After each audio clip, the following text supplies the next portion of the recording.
Je m'appelle Ntoui, je suis artiste, je suis podcasteur, je suis web entrepreneur. Je suis un artiste qui partage avec les autres ce qu'il apprend sur sa route vers le succès.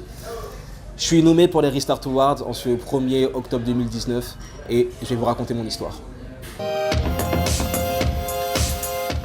J'ai jamais été un fainéant, j'ai jamais été quelqu'un qui travaille pas, puis qui en a rien à faire et tout. Mais les résultats ne suivaient pas. Et ça a été comme ça toute ma scolarité quasiment. Dès le CP, toute ma scolarité, c'était compliqué. J'avais des sales notes. J'étais un cancre.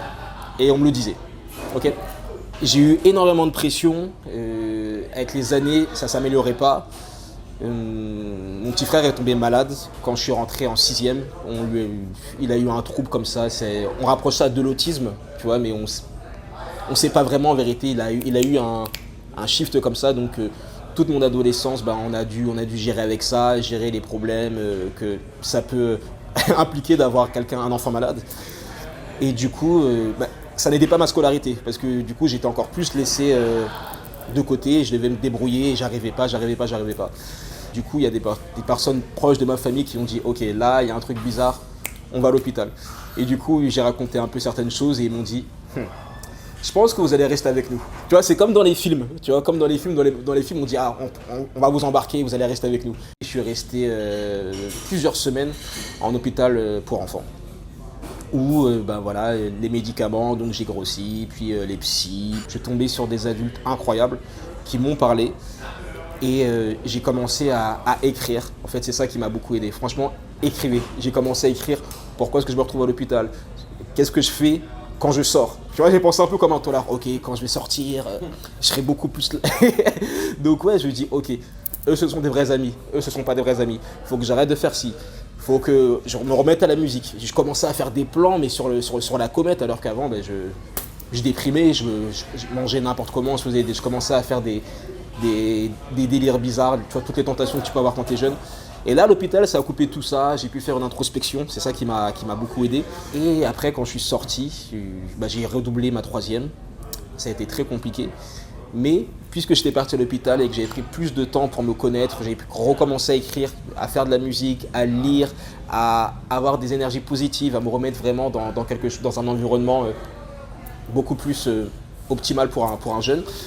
Ça m'a complètement changé l'état d'esprit. Et du coup, j'ai explosé après ma scolarité, donc j'ai fait une 3e correcte et après au lycée j'ai fini dans les meilleurs de ma classe à chaque fois, j'ai eu mon bac avec mention. Et pour moi ce message il est pour tout le monde, c'est investir en toi.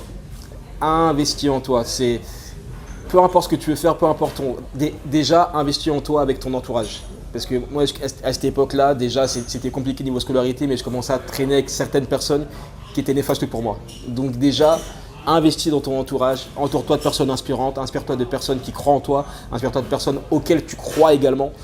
Déjà ça fait une différence. Après je dirais aussi, garde l'esprit ouvert, lis des livres ou regarde des films ou sors ou parle à des gens, mais garde l'esprit ouvert, ne te renferme pas sur toi. Parce que moi c'est ce que j'avais fait à l'époque, je communiquais plus, je restais tout le temps sur moi, chez moi, seul, parfois j'étais des journées dans le noir à manger des conneries.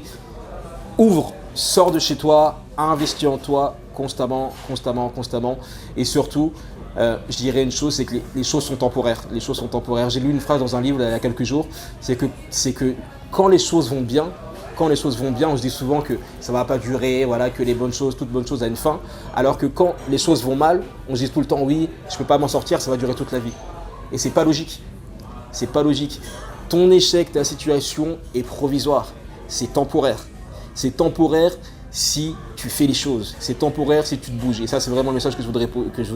Rien ne changera si tu te bouges pas. Mais tout ce que tu traverses de négatif est temporaire. Donc sois patient parce que la vie est longue. Tu ne sais pas de quoi est fait demain et tu ne sauras jamais ce que tu obtiendras si tu as arrêté en fait. Ça, c'est vraiment le message que je voudrais passer. Tout le monde échoue, les plus grands de ce monde ont échoué. On va encore tous échouer, mais ce qui est important, c'est pas que tu échoues, c'est que tu arrives à te relever, que tu arrives à rebondir, que tu arrives à tirer des leçons et que tu recommences.